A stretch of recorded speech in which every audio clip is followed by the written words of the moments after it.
My name's Sean Kelly. I play on the D1 Metropolis Rugby Club. Today it's match day. Saturday is a rugby day and we have a bunch of people out coming to watch. Yeah, definitely there's a lot of contact. You wake up the next day, sometimes you look around and look in the mirror and you have these bruises and cuts. You're like, where did I get those? I don't even remember that happening at all.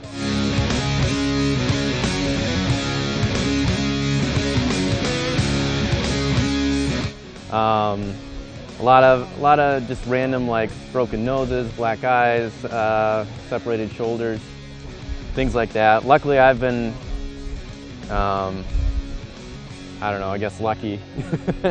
I haven't had too many major issues. I had surgery once, but other than that, just tweaked ankles, bad shoulders, bad knees every now and then, hamstrings, things like that, but you're going to get those in a lot of sports. One of the big things is after the match. The next day, when you're so sore, it kind of feels like you got hit by a car, and that's what they compare it to actually, is after a match,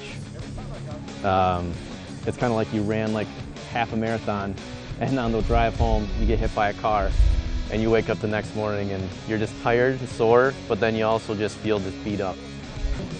Rugby is similar to football in a sense. Actually, football originated from rugby. You're basically trying to get to the other opponent's end zone or try zone and touch the ball down, which is actually where the word touchdown comes from. There's a lot of different components. It's very fast moving. It's very different from football in the sense where there's no really stoppage in play. It's continuous, more like soccer. And everyone's playing both offense and defense. It's really more of an all-around athletes type of game. A scrum happens oftentimes when there's a knock-on, which a knock-on is anytime the ball is like hit forwards, either purpose, like you accidentally pass it forwards, or you just drop it and it falls forwards. So that's kind of how they restart the game, and it's 8 guys coming together in an organized way still, but it's kind of chaotic at the same time. You're coming in, it's like 2 cars hitting head on at the same time, and the one that hit a little bit harder usually wins and pushes the other one back to steal the ball.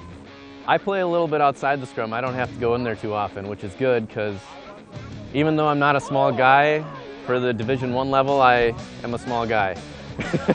There's some guys that are just massive, and I'm the fast, speedy guy on the outside that tries to score all the time and tries to set other people up with more skill, just passing, kicking, things like that.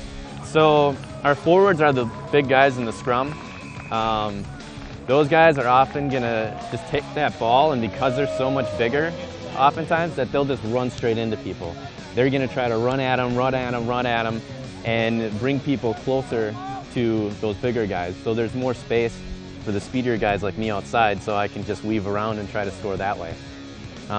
Sometimes they'll break through, sometimes they're just trying to set up another play so we can suck the defense into the big guy carrying the ball and move it out wide.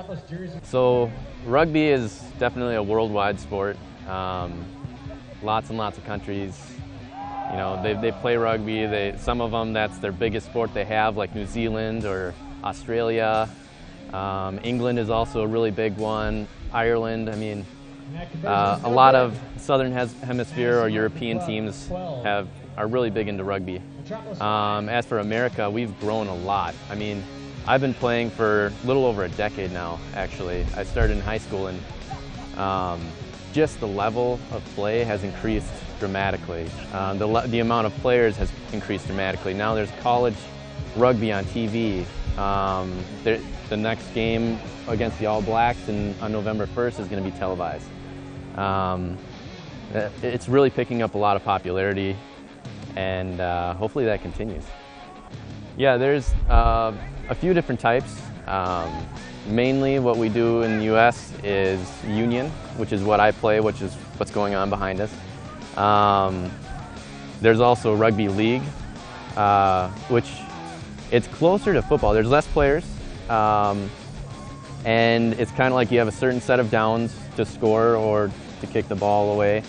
And there's not as much rucking, which is after you get tackled, a ruck is when you have to like basically protect your ball. After you get tackled in league, you just set the ball back and place it behind you after you stand up, and you get to restart. It's like second down or third down. Like each time you set it behind you, it's like another down, and you get to try again. Union, it's more free-flowing. There's no set of downs. You can have the ball 20 times, as long as they don't steal it from you or you don't mess up. So this is our home field right behind us. Columbia Heights, next to that Columbia Heights Golf Course, right off of Central.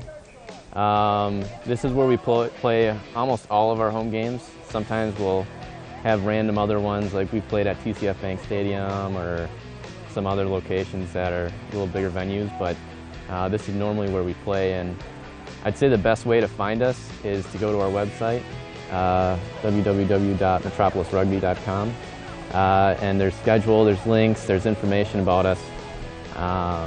It's a really fun time. You can bring your dog, BYOB. There's a lot of people, a lot of interesting characters here as well, and it's definitely a sport that you can come watch even if you don't know what's going on. My fiance still doesn't. I don't even think my parents still do. I've been playing for a decade. So it's definitely a good time and a good way to get out of the house. There's a lot of opportunities, actually. I mean, rugby's weird because it's very underground, but if you start searching, you can usually find something, whether you're in high school. There's even some junior high programs that are out there right now. Colleges, almost every college now has some sort of rugby team, I'd say. So just looking for information like that. There's also plenty of men's clubs teams out there where if you just want to start and figure it out and play a lower division, that's fine. You can always come out and play with us. We have a Division I, a Division II, and a Division IV team where it fits pretty much every skill level and every athlete that wants to give it a try.